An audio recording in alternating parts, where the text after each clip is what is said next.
4.5 লক্ষ প্রবাসী মালয়েশিয়াতে এসে খুব বেশি হলে 50 থেকে 60 হাজার মানুষ চাকরি পেয়েছে মালয়েশিয়াতে। বাকি সবাই দাঁড়ে দাঁড়ে এখান থেকে ওখানে, ওখান থেকে এখানে ঘুরতে ঘুরতে অবৈধ হয়ে এখন 500 টাকা জরিমানা দিয়ে দেশে চলে যাচ্ছে। কথা হচ্ছে এখানে বাংলাদেশ দূতাবাসের কারণে যেই সকল মানুষ প্রতারিত হয়েছে, বাংলাদেশ সরকারের তাদের সবাইকে তাদের টাকা ফেরত দিতে হবে। এটা সবার দাবি করা উচিত। মালয়েশিয়াতে ম্যাড সিরিয়ান কোম্পানি বন্ধ হয়ে গেল সারা জীবনের জন্য। কথা হচ্ছে শত শত শ্রমিক দালালের মাধ্যমে এই ম্যাড সিরিয়ান কোম্পানিতে এসেছে। বাংলাদেশ দূতাবাস যাচাই বাছাই ছাড়া এই ম্যাড সিরিয়ান কোম্পানিকে অ্যাটেস্টেশনও দিয়েছে। বাংলাদেশ থেকে 5 থেকে 5.5 লক্ষ টাকা খরচ করে শত শত শ্রমিক এই ম্যাডিসিরিয়ান কোম্পানিতে এসে দিনের পর দিন চাকরি না পেয়ে বিভিন্ন জায়গায় ঘুরেছে। অবৈধ হয়ে অনেক শ্রমিক 500 টাকা জরিমানা দিয়ে ব্ল্যাকলিস্টের তকমা নিয়ে দেশেও চলে গেছে। কথা হচ্ছে যারা এই সকল কোম্পানিগুলিতে কাজে আসলো, মালয়েশিয়ার সরকার এই কোম্পানিগুলিকে খুঁজে খুঁজে অনেক কোম্পানি ব্ল্যাকলিস্ট করেছে। মালয়েশিয়ার সরকার এই সকল কোম্পানিকে ব্ল্যাকলিস্ট করলেও ভাগ্যের চাকা ঘুরেনি যারা এই সকল কোম্পানিতে কাজের জন্য উদ্দেশ্যে এসেছিল। লক্ষ লক্ষ কোটি কোটি টাকা নষ্ট করেছে এই ধরনের কোম্পানিগুলিতে, যার জন্য দায়ী একমাত্র বাংলাদেশি দালাল।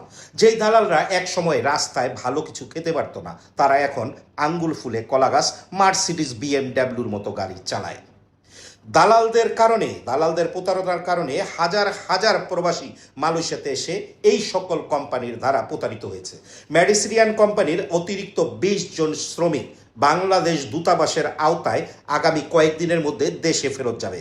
কথা হচ্ছে এখানে বাংলাদেশ দূতাবাসের এক শ্রেণীর অফিসারের কারণে হাজার হাজার প্রবাসী মালয়েশিয়াতে এসে প্রতারিত হয়েছে। কথা হচ্ছে যেখানে বাংলাদেশ দূতাবাসের অ্যাটাস্টেশন দেওয়ার আগে যাচাই বাছাই করার প্রশ্ন ছিল কিংবা কথা ছিল, সেখানে বাংলাদেশ দূতাবাস যাকে তাকে অ্যাটাস্টেশন দিয়ে দিয়েছে, যার কারণে শত শত মানুষ প্রতারিত হয়েছে। কথা হচ্ছে এখানে অনেক প্রবাসীর স্বপ্ন ছিল ইন্টারিম গভর্নমেন্টের ডক্টর ইউনূস মালয়েশিয়ায় আসার পরে হয়তো তাদের ভাগ্যের চাকা ঘুরবে, কিন্তু বাস্তবে কি তাদের ভাগ্যের চাকা ঘুরাতে পেরেছে ডক্টর ইউনূস কিংবা আসিফ নজরুল? এক কথায় যদি বলি, না। নির্বাচনের আর মাত্র কয়েকদিন, হয়তো এই সরকার চলে যাবে, এরপরে আসবে কোনো নতুন নির্বাচনী সরকার। প্রশ্ন হচ্ছে এখানে নির্বাচনী সরকার আসার পরেও এই মুহূর্তে মালয়েশিয়াতে যারা অবৈধ তাদের জন্য কি কোনো ব্যবস্থা করতে পারবে? সোজা সাপটায় কথায় যদি বলি, সেটা ভাগ্যের ব্যাপার। কিংবা নির্বাচিত সরকার যদি মালয়েশিয়া সরকারকে বোঝাতে সক্ষম হয়, হতেও পারে, আবার নাও হতে পারে। না হওয়ার সম্ভাবনাটাই বেশি, কারণ মালয়েশিয়াতে আগামী বছরের শুরুতে হবে নির্বাচন, আর এই নির্বাচনের কারণে মালয়েশিয়ার বর্তমান সরকার কখনোই ভোট হারানোর ডিসিশন নেবে না। যার কারণে মালয়েশিয়ার বর্তমান সরকার ডিসিশন নিয়েছে মালয়েশিয়া থেকে সমস্ত অবৈধ শ্রমিক বিতাড়িত করবে। মালয়েশিয়াতে যারা ট্যুরিস্ট ভিসা নিয়ে প্রবেশ করছে তাদের প্রতি কঠিন হুঁশিয়ারি জানিয়েছে।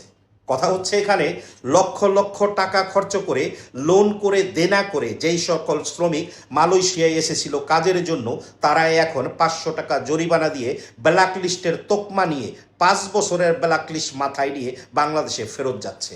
এই রেসপন্সিবিলিটি কিংবা তাদের এই দায়িত্ব কে নেবে?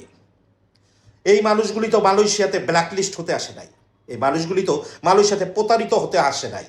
বিদেশে প্রতিটা দেশে বাংলাদেশের একটি অ্যাম্বাসি থাকে, দূতাবাস। দূতাবাসের দায়িত্ব হচ্ছে বাংলাদেশিদের সেই দেশে সেবা দেওয়া, তাদেরকে রক্ষণাবেক্ষণ করা। যেখানে বাংলাদেশ দূতাবাসী ভক্ষক, যেখানে বাংলাদেশ দূতাবাসী ভক্ষক, সেখানে রক্ষক হবে কে? কথা হচ্ছে 4.5 লক্ষ প্রবাসী মালয়েশিয়াতে এসে খুব বেশি হলে 50 থেকে 60 হাজার মানুষ চাকরি পেয়েছে মালয়েশিয়াতে। বাকি সবাই দাঁড়ে দাঁড়ে এখান থেকে ওখানে, ওখান থেকে এখানে ঘুরতে ঘুরতে অবৈধ হয়ে এখন 500 টাকা জরিমানা দিয়ে দেশে চলে যাচ্ছে। কথা হচ্ছে এখানে বাংলাদেশ দূতাবাসের কারণে যেই সকল মানুষ প্রতারিত হয়েছে, বাংলাদেশ সরকারের তাদের সবাইকে তাদের টাকা ফেরত দিতে হবে। এটা সবার দাবি করা উচিত।